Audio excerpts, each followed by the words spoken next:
This channel does not promote any violent, harmful, or illegal activities. All content provided by this channel is meant for an educational purpose only. মহুয়া মিত্র একটা কালকে tweet করেছে, সেই ব্যাপারে কি বলবে আপনার বিষয় নিয়ে? ও বলেছে তো আমি নারী বিদ্বেষী, তাই তো টুইটটা। হ্যাঁ, তো। মহুয়া মিত্র, একদম। আমার প্রথম প্রশ্ন হচ্ছে, উনি 1.5 মাসের হনিমুন করে কি এসে ফিরেছেন ভারতবর্ষে? আর ভারতবর্ষে ফিরে এসেই কি পিছনে লাগা আরম্ভ করে দিয়েছেন? নারী বিদ্বেষী আমি নই, আমি নারীদের জন্য সবচেয়ে বেশি কথা বলি। আর মহুয়া মৈত্র এতটাই নারী বিদ্বেষী যে কৃষ্ণনগর পার্লামেন্টে কোনো মহিলা কর্মী, ভালো নেত্রী যারা, তাদেরকে উঠতে দেয় না। আপনি আমাকে নারী বিদ্বেষী বলছেন? 40 বছরের বিয়ে ভাঙিয়ে সেই বউকে রেখে দিয়ে তারপর আপনি এসে আরেকটা বিয়ে করলেন। তা কোন নারীর বুকে আপনি আঘাত মারলেন নিজের স্বার্থের জন্য? আর আমি নারী বিদ্বেষী? আমি জানি আপনাকে বলছি মহিলা সাপোর্ট করবে, আর সেই সমস্ত মহিলাদের ক্ষেত্রে যদি একই ঘটনা ঘটে, 30 বছর বিয়ের করার পর তার স্বামীরা যদি ছেড়ে চলে যায়, তখন তারা কি বলবে? আমি নারী বিদ্বেষী আর আপনি কি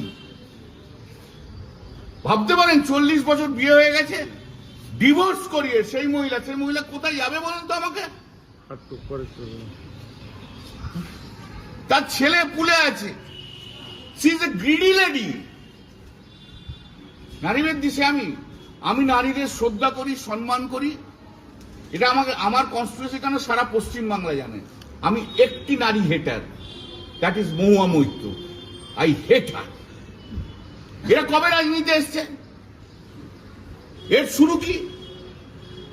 এ তো রাহুল গান্ধীর বান্ধবী বলে তো কৃষ্ণনগরে কংগ্রেসের পলিটিক্স করতো, তারপর 2011 থেকে চলে এলো। একজন সিনিয়র এমপি আমাকে বলেছিল, বা আমাদের বলেছিল সেই সময়, যে তার বিধানসভার কেন্দ্রে দিদি ওর নাম প্রপোজ করেছিল। সেই সিনিয়র এমপি বলেছে না, ওকে চলবে না। তখন আরেকজন মহিলার নাম প্রপোজ করেছিল, তাকে অ্যাকসেপ্ট করেছে, সে এখন মন্ত্রী। ঠিক আছে, গত 5ই জুন দিদি আমাকে বলেছিল ওই কালিয়াগঞ্জে কি ওখানে যে মিটিং করতে। সেদিনকে আমি বিধানসভায় গেছি, আমাকে তখন রূপবানুর আর উজ্জ্বল আমার কাছে এসে বলল, ববির ঘরে বসে তখন আমি, যে এরকম মহুয়া মৈত্র বলে দিয়েছে প্রেসিডেন্ট, আইপ্যাককে বলে দিয়েছে কল্যাণ ব্যানার্জির এখানে ঢোকা চলবে না।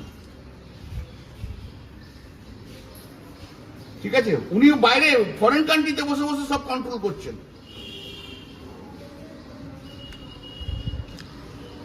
তারপরে আইপ্যাক বলেছে কল্যাণ ব্যানার্জিকে আনা যাবে না, যেহেতু আমি দিদিকে যে জিজ্ঞেস করলাম আপনি কি বারণ করেছেন, ওরা বলছে যে আপনি বারণ করেছেন।